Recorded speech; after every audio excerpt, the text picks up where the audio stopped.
Boa noite, Brasília, boa noite, Brasil, boa noite, Além Brasil. São 20 horas, 4 minutos, estamos com o nosso programa Canal da Educação e hoje nós vamos conversar, né, sobre leilão de precatórios do governo do Distrito Federal.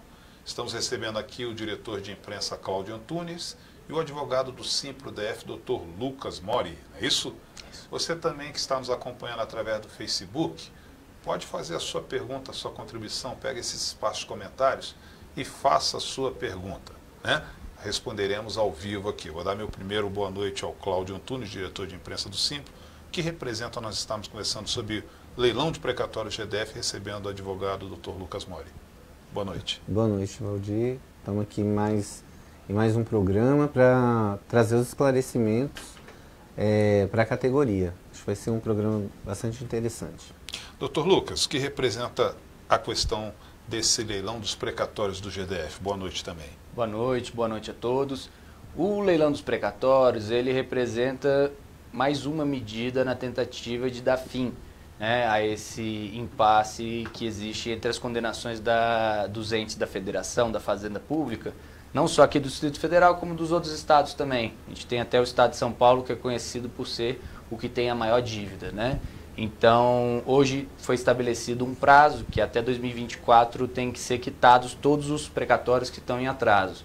E o leilão é uma forma que foi dada aos entes devedores de desafogarem um pouco essa dívida. Ok, algumas perguntas chegando aqui já. Tá. Fernanda Marques pergunta quem tem direito a receber o precatório. Todas as pessoas que tiveram uma sentença favorável, né, um processo judicial que foi julgado de forma favorável na justiça contra o governo, né, e aqui a gente está falando do governo do Distrito Federal, mas pode ser contra a União, contra outro estado ou um município. Todas essas decisões, elas são pagas através de precatório, menos aquelas que são abaixo de 10 salários mínimos, que são pagas por RPV. Ok, quero agradecer aqui a audiência já da Neites Amigos, está conosco, Danilo Maia, José da Costa. Cláudio, e como que de repente aqueles professores que maiores de 60 anos, qual a questão deles receberem esse precatório? Então, a gente, na nota que colocamos no site, orientando para esse precatório, fizemos uma advertência especial para os professores que têm 60 anos ou mais ou estão próximos, né, a completar 60 anos, de que avaliem se é mais adequado estar participando desse leilão, porque ele impõe, o GDF acabou por impor um deságio no teto do que é previsto na lei complementar, né, 99/17, de 40%. Então, esse deságio aplicado no valor do precatório, às vezes, se a pessoa não tiver o que querer receber, todo mundo quer receber para ontem, né? São anos esperando esse momento para receber. Mas, às vezes, por estar e ter direito a estar na fila de prioridades, às vezes vale mais a pena esperar mais um pouco para poder receber integralmente esse valor. Então, no fundo, mesmo os professores que não têm 60 anos, cabe fazer uma avaliação pessoal, né, das suas condições hoje e do tempo médio que hoje leva para se esperar o pagamento do precatório. Na fila normal, o precatório que está sendo pago ainda é de abril de 2002, então são bem 16 longe. Anos aí, em média, de espera, mas é uma fila que ora caminha um pouquinho mais rápido, ora caminha um pouco mais lento. Agora, no governo Hollenberg, nós tivemos muita dificuldade, o tribunal teve dificuldade de receber os recursos que tem direito de receber para fazer a liquidação dessas dívidas. Então, okay, é uma avaliação que é pessoal. O Danilo Maia que fez essa pergunta, esqueci de colocar o teu nome, Danilo Maia que fez essa pergunta. Cláudio, José Mairão, ele mandou uma pergunta aqui, meu nome não está na lista, o que eu faço? Boa noite, José Mairão. O que acontece? Nem todos os professores, nessa discussão, a gente está falando muito mais do Vale Alimentação, que abrange um grupo grande de professores que não receberam por um determinado período o dinheiro, e isso virou um processo. Esse processo possui quase 24 mil professores, dos quais em torno de 11 mil já se transformaram em precatórios, alguns em requerimento de pequeno valor, por conta de serem professores talvez que se aposentaram logo no início do problema, ou professores que ingressaram na categoria quando o problema estava sendo finalizado e foi restabelecido os pagamentos normais. Aí vira RPV, porque o valor é pequeno.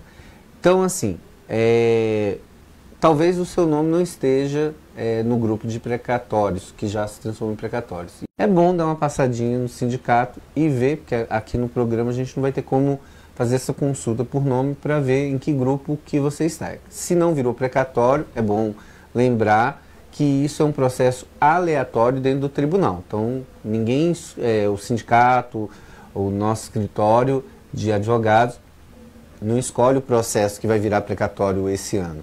Isso é o tribunal que aleatoriamente finaliza o processo. Doutor Luiz, Rafael Bastos pergunta, quem pode fazer o acordo?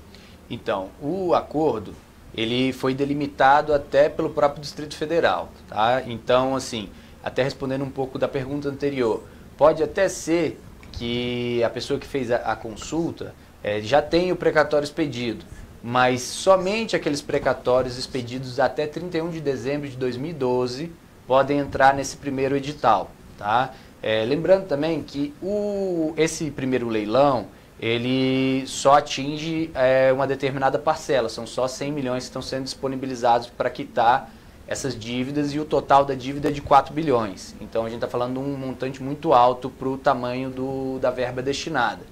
Então, aqueles que têm precatórios que são posteriores a 2012, provavelmente poderão ingressar nos próximos leilões, que a tendência é que eles existam. Ok, doutor Lucas. Tem uma observação, né, Lucas? A nossa lista de 2012 tem um recurso pendente, né?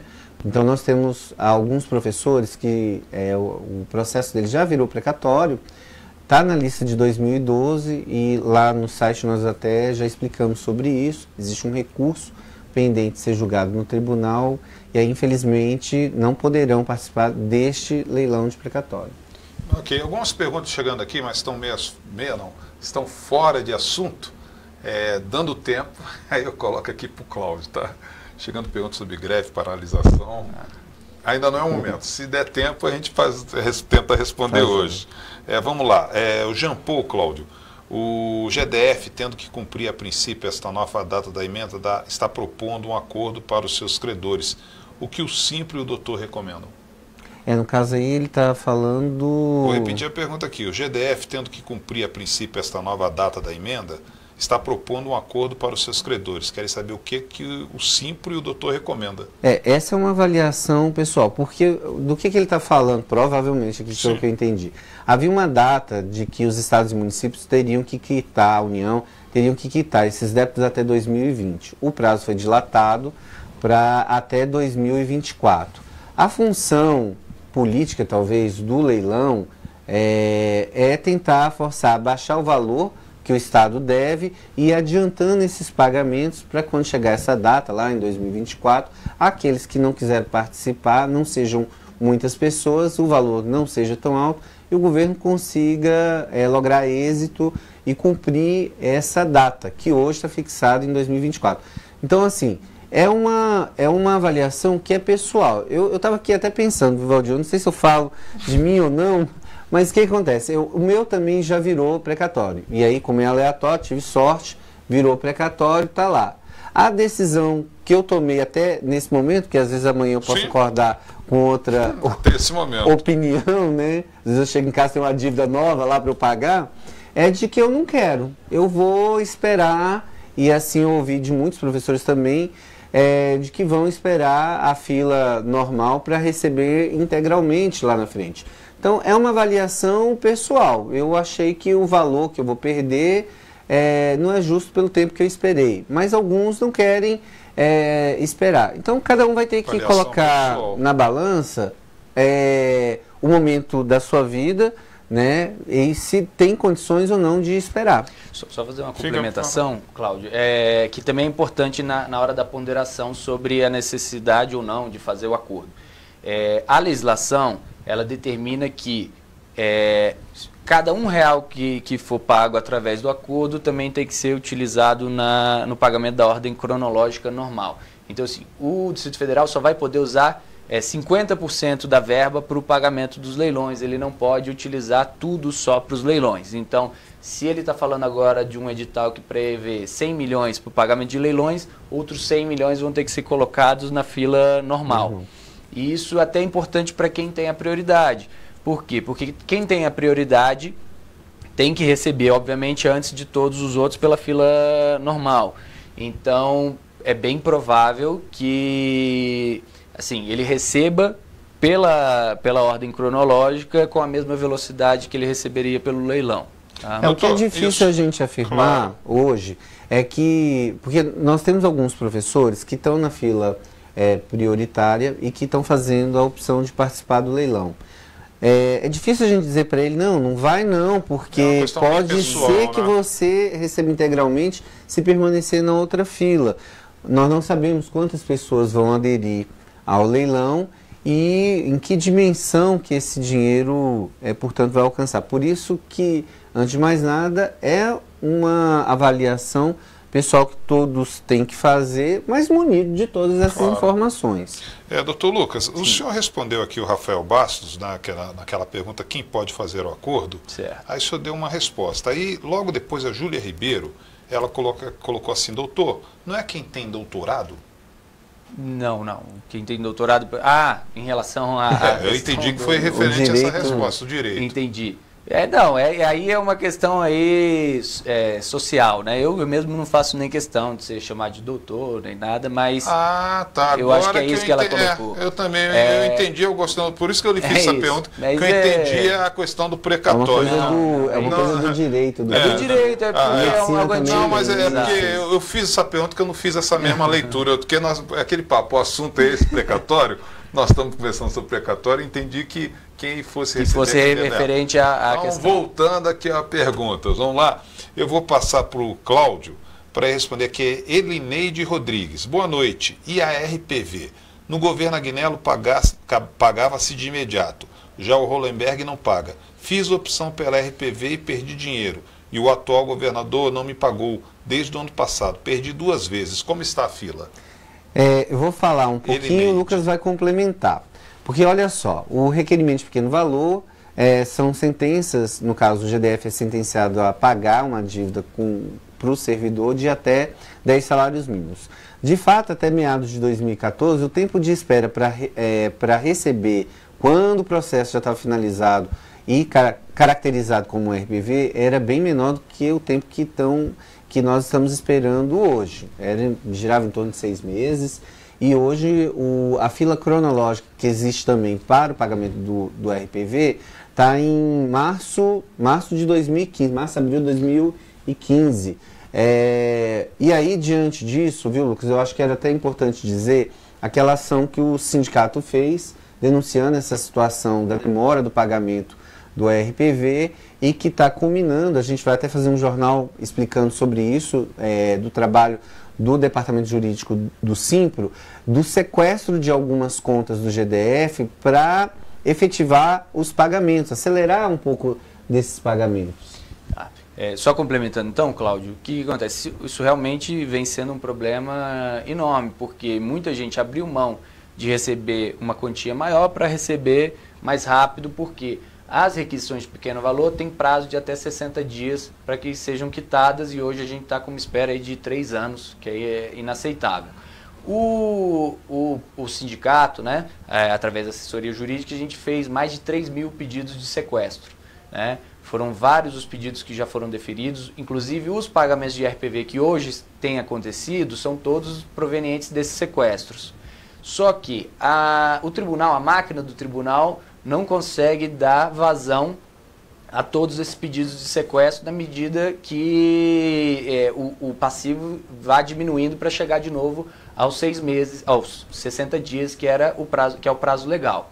Em razão disso, o sindicato fez um pedido de providência ao CNJ, denunciando toda essa situação, e o corregedor do CNJ, que é o presidente do STJ, né, ministro, ele deu uma decisão determinando que fosse solucionado o problema, né? Inclusive algumas medidas foram tomadas, por exemplo, você tinha uma vara que era a única vara responsável pelo pagamento das RPVs. Essa vara, ela só vai agora pagar as RPVs antigas. As RPVs mais novas que forem expedidas ao longo do tempo vão ser todas agora pagas nos juízos de origem, que são 8.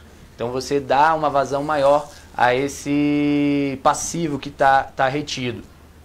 E ele deu uma série de determinações para que isso seja resolvido, inclusive dando prazo para que o tribunal apresente a cada 15 dias, quinzenalmente, um estudo sobre como é que está sendo reduzido o passivo das RPVs. Então a expectativa que há é que os órgãos de controle consigam fazer com que o DF deixe de dar esse calote, né, nos servidores, sim, especialmente nos professores. Professor Cláudio, Fátima Furtado pergunta: o meu processo é de 2010, por que estão pagando os de 2012 e meu nome não consta em nada? Eu acredito que ela esteja falando do precatório, sim, né? Não, os de 2000 não estão na fila cronológica normal, não está em 2010. A fila cronológica está pagando 2002. Não sei se eu, na hora da resposta anterior, me confundi, sim, aqui. Mas a fila está lá em abril de 2002. É uma lista que o tribunal tem, atualmente, eu acho que tem 954 páginas, que pode ser acessado por qualquer pessoa no site do Tribunal de Justiça. E o que ocorre agora no leilão? No leilão, a Procuradoria vai administrar os pedidos e ordenar a sequência de pagamentos. Porque, na verdade, não sei se vocês prestaram atenção, mas assim, o GDF destinou um valor muito pequeno, né, assim, de 100 milhões para o pagamento.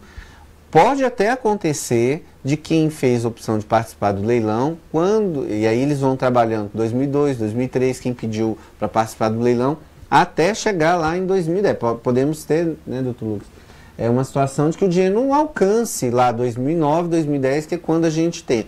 O que não podemos dizer é que nenhum professor vai receber, porque por outros motivos, não o do Vale Alimentação, nós também temos outros processos de precatórios ao longo desse tempo, de 2002 para cá. Erros, inclusive, gente, de pagamento, né, que a pessoa ficou sem salário e que não houve acerto e que teve que ser judicializado, virou precatório e que está lá aguardando. Então, assim, erros de gratificações, enfim, licença antiga na época que a gente ainda não tinha feito o acordo e que ainda não tinha virado pecúnia dentro da 840. Então, existem outros motivos que geram a condição de precatório. Então, nós não sabemos ainda a dimensão, nem eles sabem, porque depende muito de quantas pessoas estão pedindo para aderir e o valor que cada uma vai ter a receber. Ok. Doutor Lucas, Anderson da Soledade, e os processos da HE que estão parados há mais de um ano? Então, a gente vai ter a solução desse litígio, né, agora na terça-feira, que vai haver o julgamento da ADI proposta pelo Simpro, né, uma ação direta de inconstitucionalidade.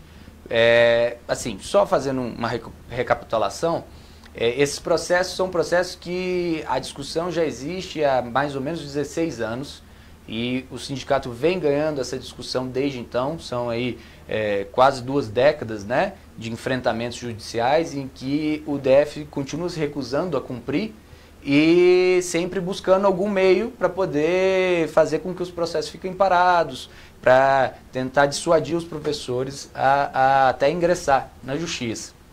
Então, esses processos ficaram parados porque o DF se aproveitou de uma mudança legislativa, né, que houve com o novo Código de Processo Civil e que introduziu um mecanismo, né, que faz com que você possa parar todos os processos para que haja uma decisão uniforme. Mas nesse caso da GAT, 99% dos processos já eram julgados a favor, então você não tinha uma divergência que justificasse. De qualquer forma, o tribunal aceitou e fez com que houvesse essa parada que hoje é até maior do que esse um ano que foi colocado.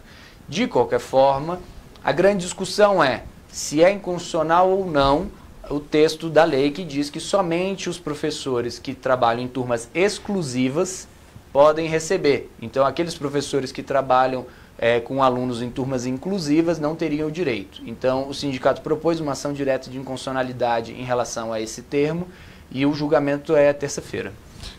Cláudio, a Magna Curado Martins pergunta: a lei não diz que as prioridades recebem na frente?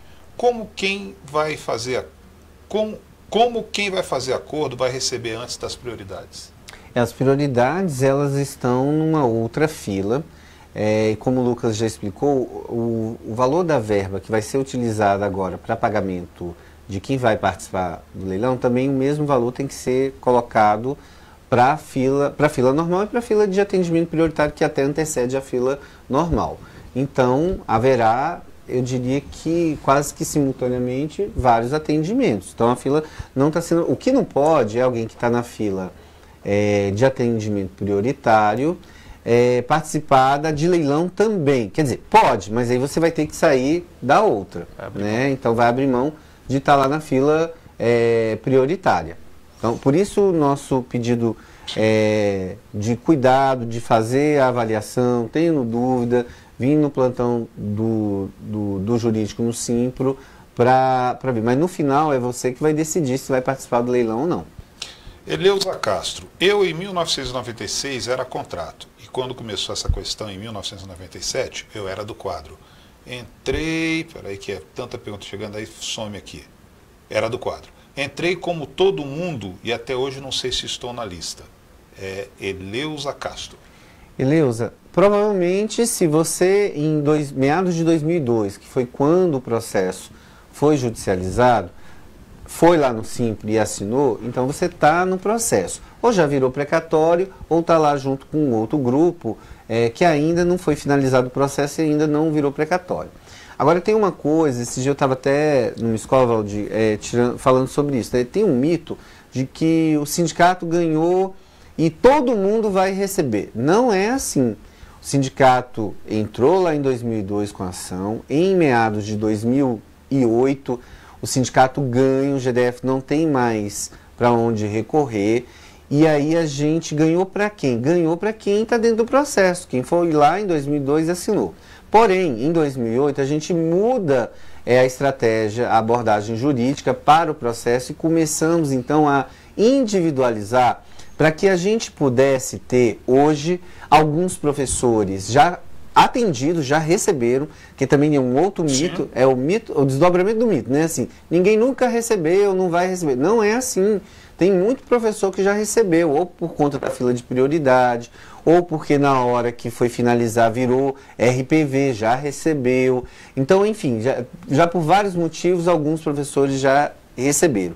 Então, em meados de 2008, foi permitido, o Tribunal de Justiça permitiu que quem esqueceu, não foi lá em 2002, no sindicato, assinar a procuração para entrar no processo, que ele pudesse entrar no processo. E isso, acho que foi permitido até meados de 2013, né, que foram cerca de 5 anos. Então, quando nós estamos falando do precatório, nós não estamos falando de todo mundo da categoria que naquela época deixou de receber. Nós estamos falando de todo mundo que era sindicalizado e que assinou os processos autorizando que o Simpro o representasse nessa briga aí no Tribunal de Justiça, que já trouxe para vários professores a condição de receber esse recurso. Alguns estão hoje na fila de prioridade prestes a receber, outros agora, por opção, podem participar do leilão para receber e outros estão ainda na fila, como eu mesmo estou lá na fila, esperando o dia que eu vou poder receber. Agora, o professor que não era sindicalizado, que não assinou em 2002, que não assinou ali em meados de 2008 a 2013, que era a última oportunidade de entrar no processo, infelizmente esse professor não vai receber, pelo menos pelas vias judiciais não, e administrativamente o GDF não tem nenhuma discussão no sentido de pagar fora da justiça por reconhecimento natural lá do débito que ele tem com os servidores do GDF. Ok, doutor Lucas. Elineide Rodrigues pergunta: como está a questão de poder abater os precatórios RPV nas dívidas com BRB? Então, foi feita uma lei, né, para que pudessem ser utilizados os valores reconhecidos judicialmente com o abatimento de dívidas, né, em especial do BRB, mas essa lei foi declarada inconstitucional. Por quê? Porque o entendimento do Tribunal de Justiça é de que a Câmara Legislativa não pode impor ao banco o recebimento desse valor através do precatório, né? Inclusive, o próprio Distrito Federal ele somente abate de dívidas que a pessoa porventura tem, de IPTU, IPVA e etc., de impostos, se os impostos já estiverem na dívida ativa e os débitos forem anteriores a 2015. Então, assim, até uma regra constitucional sobre como é que podem ser feitas essas compensações entre valores recebidos judicialmente com tributos que são devidos. Então, o entendimento foi esse, de que não poderia haver uma norma determinando que o banco aceitasse esse tipo de crédito, né? Por mais que seja um banco público, ele concorre com outros bancos privados, etc. Então, por esses motivos, a lei foi declarada inconstitucional. Então, infelizmente, o professor não vai poder pegar esse crédito e poder abater de eventuais empréstimos que ele tenha. Professor Cláudio, o senhor falou isso no início do programa, mas de repente o professor Luiz Lacerda entrou agora, vamos respondê-lo. Quem tem precatório, porém o nome não consta na lista, o que fazer? Boa noite, Luiz. Aí tem que ir lá no Simples para a gente ver qual precatório que nós estamos falando, né? Porque hoje se fala muito do Vale Alimentação, mas existem precatórios com outras origens, então tem que ver. E mesmo assim, porque são listas que de processos conclusos que a gente vai liberando na medida que o tribunal vai emitindo. Então, só esse ano, por exemplo, nós recebemos 2 grupos grandes onde foi concluído o processo do precatório. Então tem que ir lá ver para ver em que grupo que você está ou se ainda aguarda a conclusão.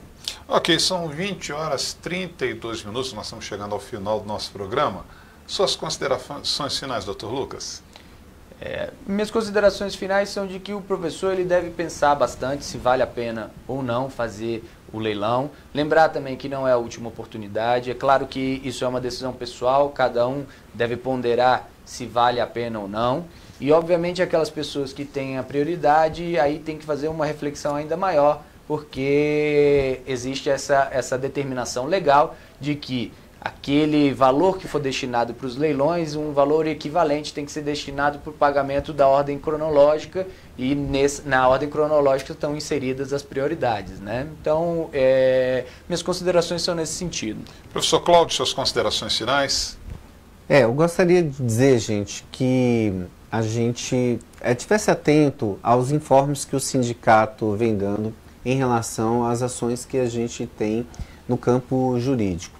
Existem muitas vezes falas e são criados mitos de situações em que a gente vai falando, vai reproduzindo e o colega muitas vezes não vai lá, não faz a ação da HEE porque acredita que ninguém vai receber. Não é verdade. Nós temos milhares de professores já receberam esse débito que o GDF, que a gente entende que o GDF tem com a categoria. Vários desses milhares de professores que já receberam, não receberam só de um ano, né? Então, quando o sindicato emite uma orientação de procurar o sindicato para resolver uma situação, porque o GDF fechou as portas para negociação e nós vamos judicializar a situação, não fique sem esperança, porque às vezes demora, mas a gente tem tido êxito na maioria das nossas ações, tanto de GAE, a do precatório do alimentação, como em outros momentos da história da categoria e como outros momentos também virão. Eu vou aproveitar aqui até para adiantar que a gente vai fazer ainda algumas avaliações, mas nós temos, por exemplo, agora uma discussão que vai ser judicializada, que tem a ver com o salário do professor que está em regime de contratação temporária. Então, a gente fez algumas alterações, mas naquilo que não houve acordo com o GDF, a opção será de judicializar. E nós vamos precisar que você compareça ao sindicato. Não existe essa coisa de vamos fazer uma ação coletiva e todo mundo vai receber. Não, tem que ir lá, tem que ser sindicalizado, tem que assinar as procurações para que a gente encaminhe. Ok, agradeço muito aqui a participação nessa edição do Canal da Educação do Dr. Lucas Mori, advogado do Simpro. Agradeço também a participação do diretor de imprensa, Cláudio Antunes, a nossa equipe técnica, a Célia aqui dentro, o Simon lá fora, a turma da imprensa do Simpro, através do George, que faz com que esse programa chegue a vocês toda quinzena ao vivo. Mas agradeço principalmente a você, professora, professor, que até agora estão mandando aqui seus recados. Muitas perguntas, eu não disse o nome porque já foram respondidas aqui. São perguntas parecidas, iguais, né? Iguais, então considere-se como respondidas. Estaremos de volta na próxima quinzena com mais uma edição do programa Canal da Educação. Até mais. Tchau, tchau.